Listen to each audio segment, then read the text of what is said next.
जय जगन्नाथ राधे राधे मंगला माँ। तो चलतु आज आम तैयारी करवा मशरूम रेसिपी केमिति छतु रेसिपी तैयारी करा जाए मु आज आपण मानक शिखेबी तार प्रत्येक स्टेप मु आपण मानक शिखेबी। तो आपण माने चलतु ध्यान सह शिखंतु। तो मुझे 500 ग्राम बटम छतु नहीं जहाँ मुझे काटिकी सफा कर देछि दुई फाड़ कर देछि ता ऊपर थिबा हमर गोटे पतला आकार स्तर को मध्य मु उठे देछि।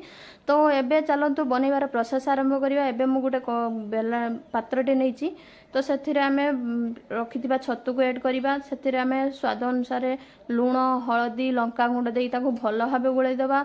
हाँ एटा भी मन रखिथिबे सेथिरे आमे किछि सोरिष तेल ऐड करिबा। सोरिष तेल ऐड कले तार टेस्ट द्विगुणित होता है।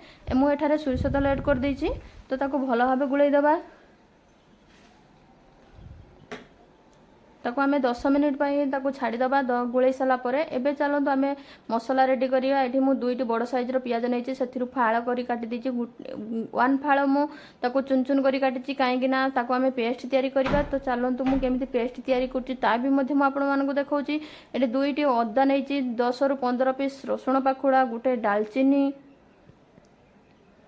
दुईटी लवंग अलैच गोलमरीच मु सब किछि नैछि। सब किछि मु आपण मानकु एठी ऐड करछि देखि पारथुबे। दुईटी सुखिला लंका सेतरे किछि पानी देके आमे ताको भलो भाबे पेस्ट तयारी कर दबा ग्राइंड कर दबा। तो देखंतु एबे आमे रखिथिबा अवशिष्ट प्याज को चुन चुन करी काट दबा।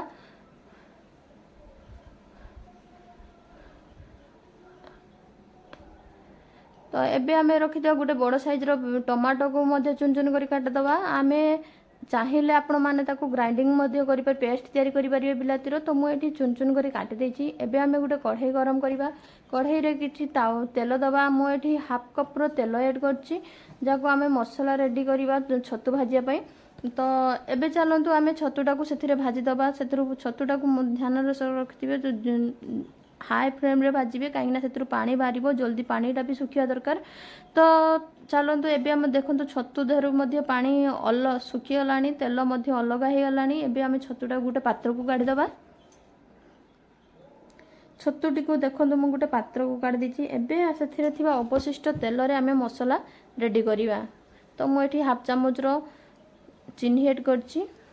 चीनीटी आमर फुटी ही आसिला परे ऊपर को कलर ही आसिला परे सेथिरे किछि दालचीनी ऐड करछि गोटे तेजपत्र ऐड करछि आउ काटी रखिते आमे अनियन को सेथिरे ऐड करछि। तो याको चलंतु आमे भलो भाबे गुळै दबा। पियाज रो कलर गोल्डन कलर हा पर्यंत आमे ताको भाजीबा भलो भाबे। तो एबे चलंतु हमर पियाज रो गोल्डन कलर हे आछि। एबे तैयारी कर रखिथिबा मसला को सेतरे ऐड कर दबा।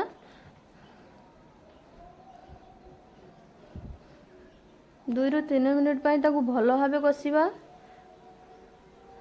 तो एबे मु सेतरे हल्दी हाफ चामच रो हल्दी ऐड करछि। हाफ चामच रो लूण किछि मटन मसला ऐड करछि 1 चामच रो।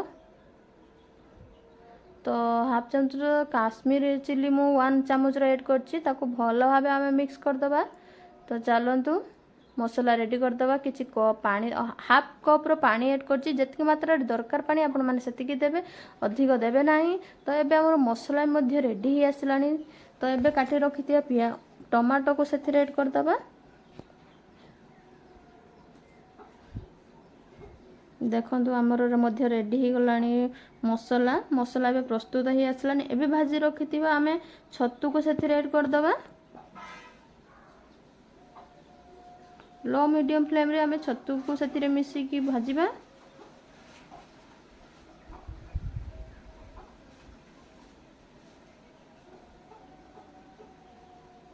तो एबे हम छतु मध्ये प्रस्तुत हो गलानी। एबे ताको 2 मिनिट पई घोड़ै देबा।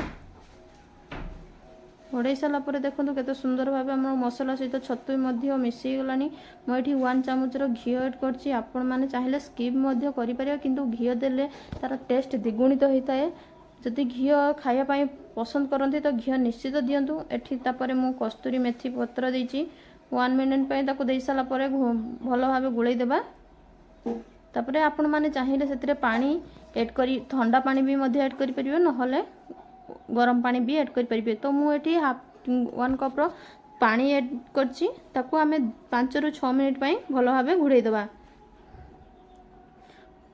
उड़े सारा पर देखो आमर रेडी ही आसलानी तो सब्जी